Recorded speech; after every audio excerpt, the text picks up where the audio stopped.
Okay, what we're going to do is we've got a key that won't open the lock, and so what we're going to try and do is spray some lubricant in there, and we'll spray some on the key. And what I'm using is this Blaster penetrating catalyst. It works really well getting out rust and lubricating, so I'm going to use that to spray into the lock.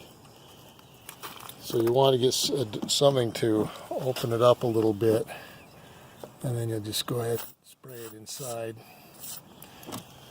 and then just go ahead and take your key and then just kind of work it around. Oh, there we have it.